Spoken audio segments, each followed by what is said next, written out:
اعوذ باللہ من الشیطان الرجیم بسم اللہ الرحمن الرحیم۔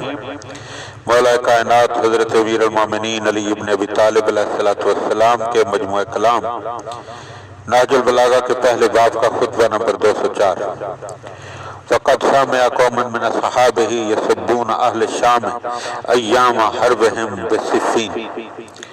آپ نے جنگ صفین کے موقع پر اپنے ساتھیوں میں سے چند آدمیوں کو سنا کہ وہ شامیوں پر سب و شتم کر رہے ہیں، تو آپ علیہ السلام نے فرمایا انی اکرہ لکم ان تکونوا سبابین، میں تمہارے لیے اس چیز کو پسند نہیں کرتا کہ تم گالیاں دینے لگو، وَلَكِنَّكُمْ لَوْ وَصَفْتُمْ أَعْمَالَهُمْ وَذَكَرْتُمْ حَالَهُمْ كَانَ أَصْوَابَ فِي الْقَوْلِ وَأَبْلَغَ فِي الْعُذْرِ وَقُلْتُمْ مَكَانَ صَبِّكُمْ إِيَّاهُمْ۔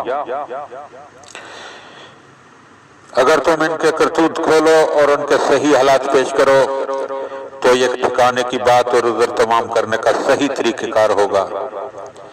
تم گالم گلوچ کی بجائے یہ کہو اللہم احقن دماءنا و دماءہم وَأَصْلِ ذَاتَ بَيْنِنَا وَبَيْنَهُمْ وَاهْدِهِمْ مِنْ ضَلَالَتِهِمْ حَتَّى يَعْرِفَ الْحَقَّ مَنْ جَاهِلَهُ وَيَرْأَوِيَ عَنِ الْغَيِّ وَالْعُدْوَانِ مَنْ لَهِجَ بِهِ،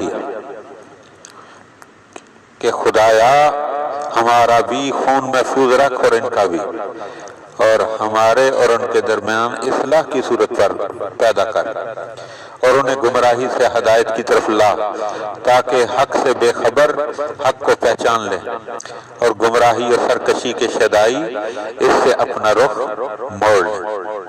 اللہم صلی علی محمد و آل محمد۔